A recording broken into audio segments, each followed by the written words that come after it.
बताओ फिर कहाँ बिठाऊं, सोफे पे या उधर सेज पे? वैसे तुम्हारे अब्बा को रुखसती की इतनी ही जल्दी थी तो कमरा तो सजवा देते। अब बताओ, सुहागन की सेज ऐसी होती है क्या, इतनी रूखी फीकी? रुखसती तो 1 साल बाद होनी थी, ये तो पता नहीं अचानक क्या हुआ। एक हसीन हादसा हो गया है ना। लेकिन याद रखना है माँ, कोई भी हादसा यकदम नहीं हो जाता। वक्त न जाने कब से उसकी परवरिश में लगा होता है।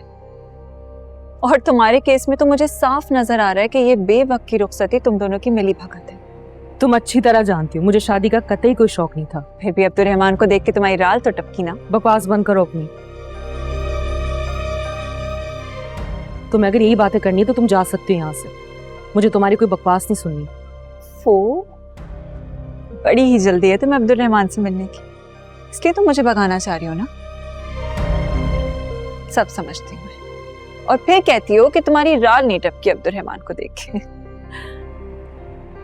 फौजिया परवीन ने भी 3rd डिवीजन में BA पास किया है। दिल का हाल मैं चेहरा पढ़ के बता सकती हूँ।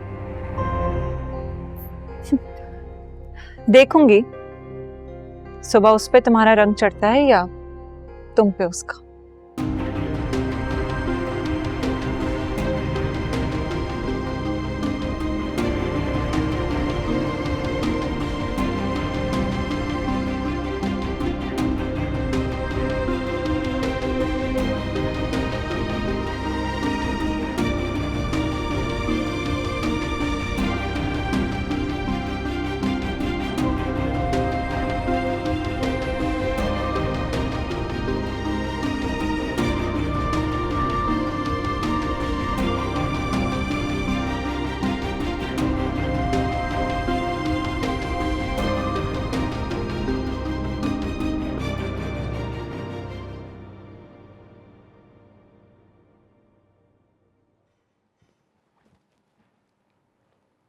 अल्लाह का शुक्र है,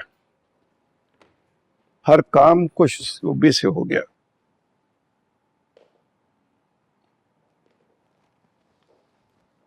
मीर साहब, मुझे बिल्कुल अच्छा नहीं लगा। जब बात निकाह की हुई थी तो ये रुखसती कहाँ से बीच में आ गई?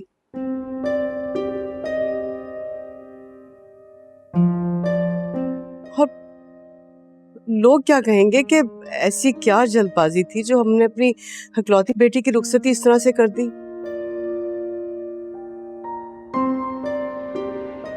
100 तरह के सवाल उठेंगे कि क्यों इतनी जल्दी में रुखसती की गई। जल्दी तो थी क्योंकि पहले बहुत देर हो चुकी थी।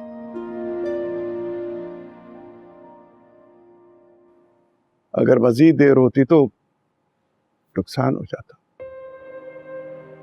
क्या मतलब? कैसा नुकसान?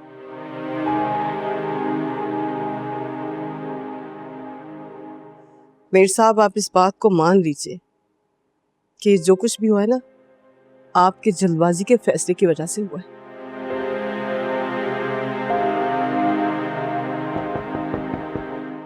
कौन है? आओ सुहरा। क्या हुआ, सब काम सिमट गए ना? जी बड़ी बेगम, काम तो सारे सिमट गए, मगर दूल्हा मियाँ गुज़िश्ता 1 घंटे से लॉन में टहल रहे हैं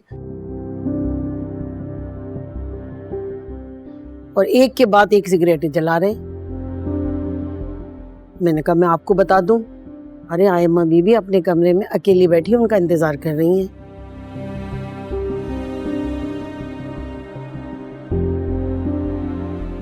अच्छा ठीक है, तुम जाओ, जाके सो जाओ।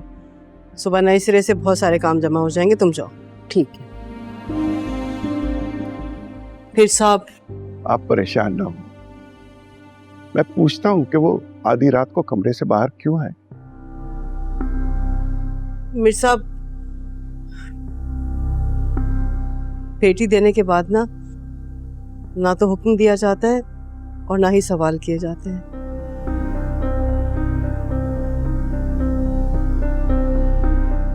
बस दरख्वास्त की जाती है।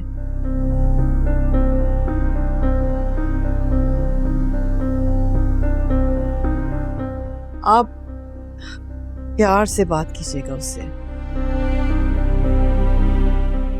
बल्कि रहने दीजिए, मैं ऐसा करती हूँ कि मैं जाके देखती हूँ।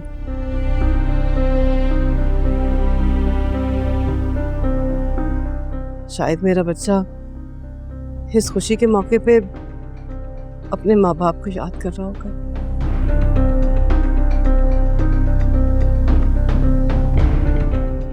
आप बैठे, मैं देखती हूँ।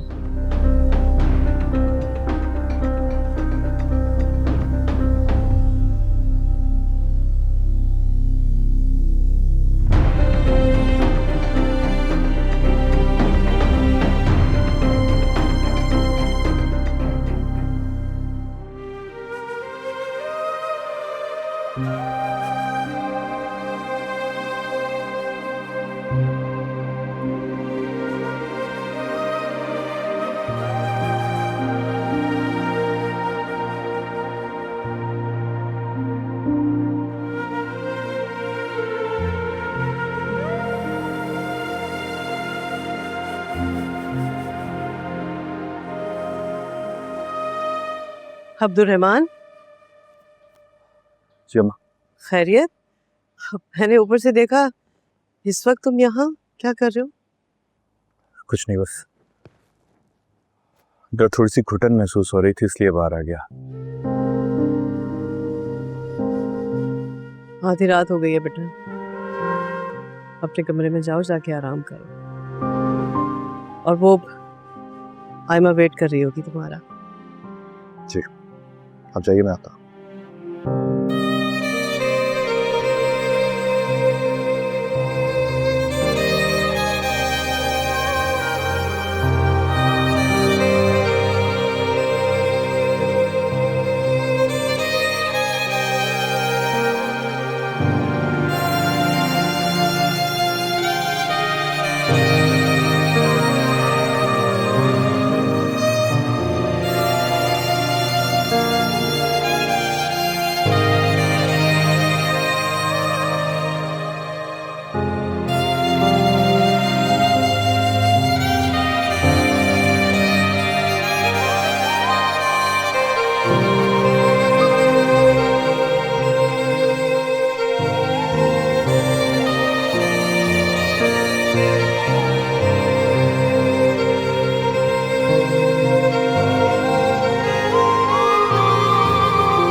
मेरा सुकून बर्बाद करके तुम चैन से सो नहीं सकती।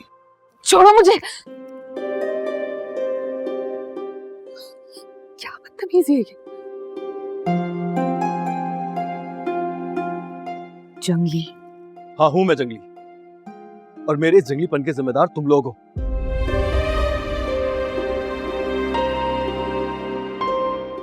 सारी जिंदगी यतीम भतीजे को सहारा देके दुनिया भर की तारीफें बटोर ली, और जब वो बेसहारा बच्चा इस काबिल हुआ कि अपने लिए कुछ कर सके, तो उठाकर उसकी शादी अपनी पागल बेटी से कर दी।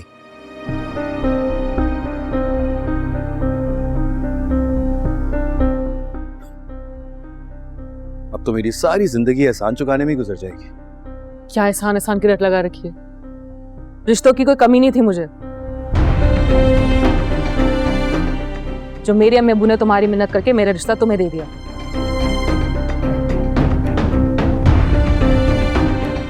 और क्या कमी है मुझ में? खूबसूरत हूं, जवान हूं, पढ़ी लिखी हूं और दौलतमंद भी। तुम्हारे पास कोई रीजन है मुझे ठुकराने के लिए? है एक रीजन, और बहुत वैलिड रीजन है। I am Abdul Gaffar. मैं तुमसे प्यार नहीं करता। प्यार के वादे करके गैर कर दिया, जा समझी? फिर हमने और ना ही कभी कर सकूंगा। आबाद तू ना होगा मेरी तरह, तूने मेरे दिल में इतना जहर भर